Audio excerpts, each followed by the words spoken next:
Baiklah, di sini saya akan menjelaskan mengenai anak tunadaksa. Di sini saya akan menjelaskan beberapa poin mengenai anak tunadaksa, mulai dari pengertian anak tunadaksa, penyebabnya, klasifikasi, dampak tunadaksa, dan juga kebutuhan khusus yang akan kita lakukan terhadap anak tunadaksa. Yang pertama kali adalah definisi anak tunadaksa. Tunadaksa berasal dari kata tuna, yang berarti rugi atau kurang, dan daksa yang berarti tubuh. Jadi tunadaksa adalah anak yang memiliki anggota tubuh yang tidak sempurna. Sedangkan istilah cacat tubuh dan cacat fisik dimaksudkan untuk menyebutkan anak cacat pada anggota tubuhnya, bukan pada cacat indranya. Anak tunadaksa dapat didefinisikan sebagai penyandang bentuk kelainan atau kecacatan pada sistem otot, tulang, dan persendian yang dapat mengakibatkan gangguan koordinasi, komunikasi, adaptasi, mobilisasi, dan gangguan perkembangan keutuhan pribadi dari si anak. Yang kedua adalah penyebab tunadaksa. Di sini penyebab tunadaksa terbagi atas 3. Yang pertama, sebab-sebab sebelum kelahiran atau biasa kita sebut dengan fase prenatal. Fase prenatal ini terbagi atas 4 faktor juga. Yang pertama adalah penyakit yang menyerang pada ibu hamil, biasanya diserang oleh infeksi, yang disebabkan oleh infeksi. Yang kedua adalah bayi dalam kandungan terkena radiasi. Sedangkan yang ketiga, ibu hamil mengalami kecelakaan sehingga mengganggu pembentukan sistem saraf pusat pada janin. Yang keempat, RH bayi tidak sama dengan ibunya atau biasa kita sebut dengan kondisi bayi itu tidak sama dengan kondisi ibunya. Yang kedua, sebab-sebab pada saat kelahiran, yaitu kita kenal dengan fase natal. Pada fase natal ini, proses kelahiran yang terlalu lama karena pinggul ibu kecil sehingga bayi mengalami kekurangan zat asam. Itu faktor yang pertama pada sebab-sebab pada saat kelahiran. Yang kedua, rusaknya jaringan syaraf pada otak akibat kelahiran yang dipaksa. Jadi di sini kita tidak bisa melihat pada satu sistem saja. Berarti ada 2 sistem yang kita lihat di sini. Yang ketiga, adanya bayi lahir sebelum waktunya.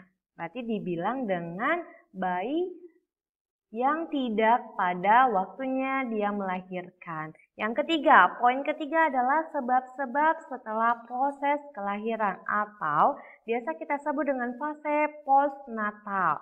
Di sini, hal-hal yang dapat mengakibatkan kerusakan otak setelah bayi dilahirkan antara lain yaitu adanya kecelakaan yang merusak otot bayi. Yang kedua, penyakit atau tumor otak. Oke, yang ketiga adanya virus polio yang menyerang sumsum tulang belakang anak. Jadi di sini tunadaksa disebabkan oleh 3 fase. Yang pertama, sebab-sebab sebelum kelahiran atau biasa kita sebut dengan fase prenatal. Yang kedua, sebab-sebab pada saat kelahiran atau fase natal, dan yang ketiga adalah sebab-sebab setelah proses kelahiran fase postnatal. Oke, selanjutnya di sini adalah klasifikasi anak tunadaksa. Pada klasifikasi anak tunadaksa terbagi atas 3, yaitu poliomyelitis.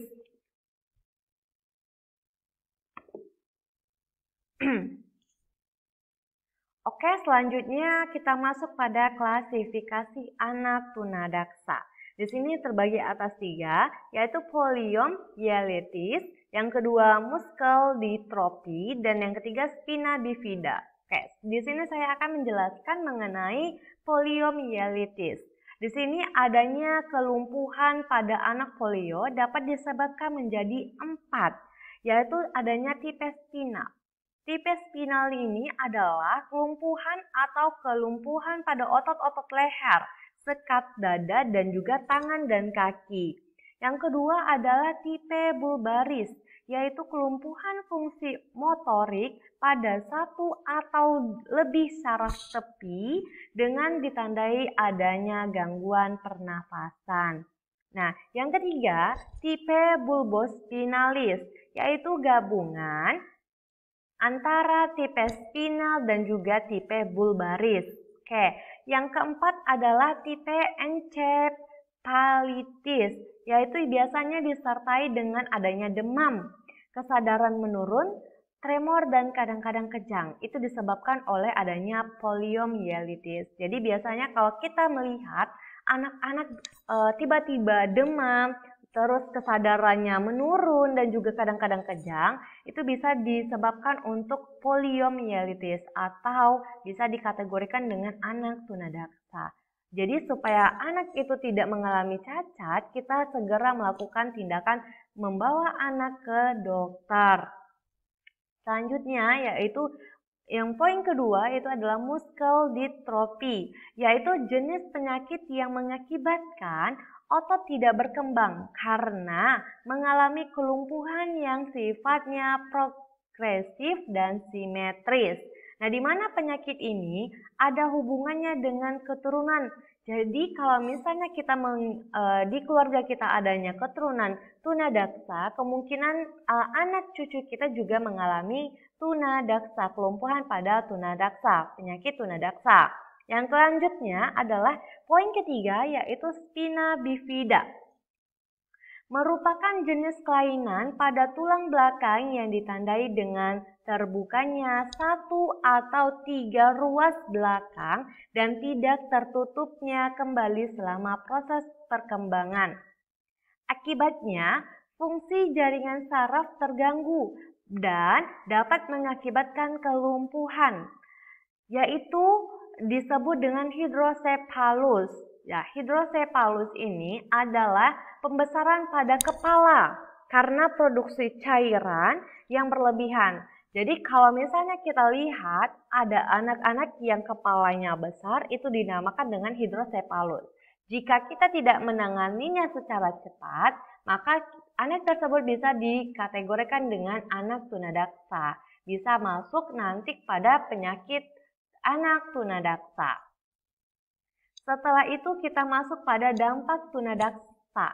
Nah, pada dampak tunadaksa di sini adanya 3 poin, yaitu dampak aspek akademik, dampak sosial emosional, dan dampak fisik kesehatan. Di sini saya akan menjelaskan one by one mengenai dampak tunadaksa.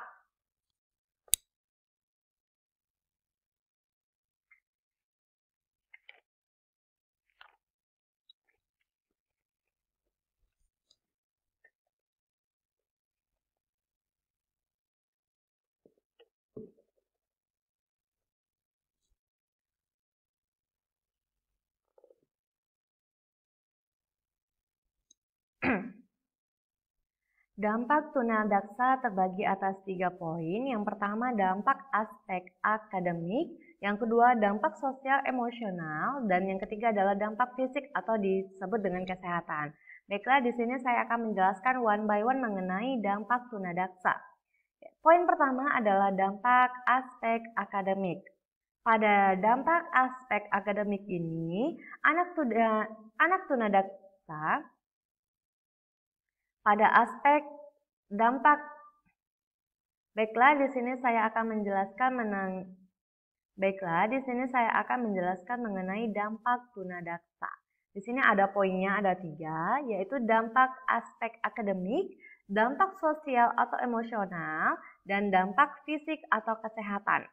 Nah, di sini saya akan menjelaskan one by one mengenai dampak aspek akademik.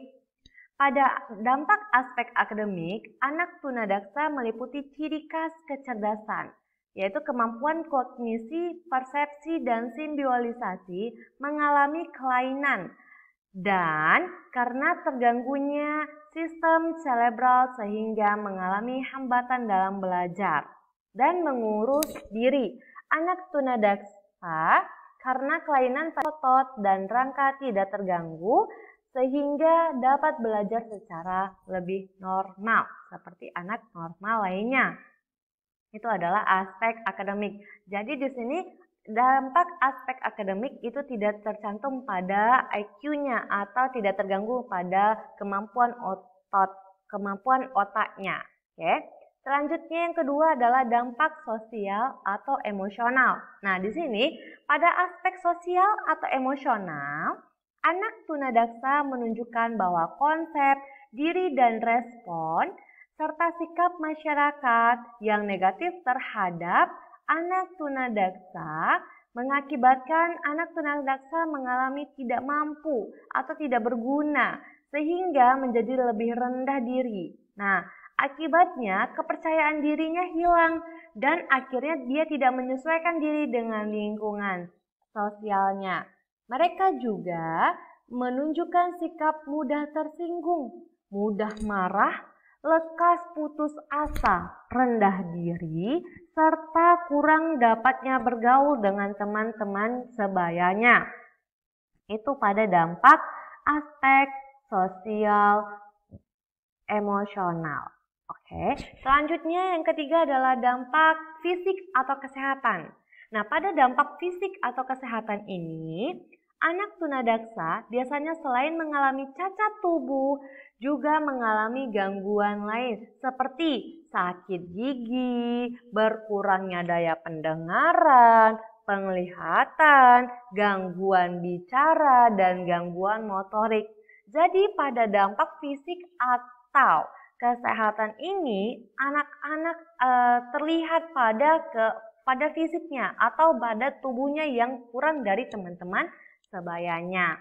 Oke, selanjutnya kita masuk pada kebutuhan khusus anak tunadaksa. Poin yang terakhir, yaitu ada 3 poin, yaitu ada 4 poin pada kebutuhan khusus anak tunadaksa. Di antaranya yaitu kebutuhan akan keleluasaan gerak dan memosisikan diri, di mana kesulitan gerak dari tingkat ringan sampai tingkat berat tertentu saja membutuhkan alat-alat khusus untuk bergerak seperti kursi roda. Biasanya di sini anak-anak ini dia membutuhkan sesuatu hal yang membantu mereka untuk melakukan gerak. Oke. Yang kedua, kebutuhan komunikasi. Kemampuan alat komunikasi anak tunadaksa itu beragam, yakni adanya yang dari lahir yaitu bisa pada komunikasi dalam membaca, menulis, dan juga berhitung. Jadi pada poin kedua, kebutuhan komunikasi ini biasanya pada kehidupan sehari-harinya. Yang ketiga, yaitu kebutuhan keterampilan memelihara diri. Pada poin ketiga ini, anak-anak berkelainan fisik membutuhkan latihan dalam melakukan kegiatan seperti merawat diri dan juga pada poin dia merasakan hidup dia lebih bahagia. Yang keempat adalah kebutuhan psikososial, di mana bagi remaja dengan kelainan fisik, banyak yang mengalami tidak percaya diri dan harga diri, sehingga mengakibatkan keterbatasan terhadap teman-teman sebayanya. Jadi di sini anak tunadaksa ini dapat poinnya disebabkan oleh beberapa faktor, yaitu keturunan bisa jadi dan juga dalam kehidupan dia pada saat dilahirkan. Oke, ada 3 fase yang tadi. Oke, sekian dari video singkat saya. Jika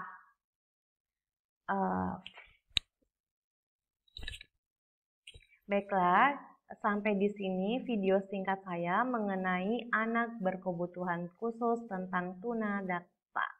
Jadi di sini kita sudah mengetahui apa itu anak tunadaksa dari penjelasan singkat yang saya berikan. Atas perhatiannya saya ucapkan terima kasih. Assalamualaikum warahmatullahi wabarakatuh.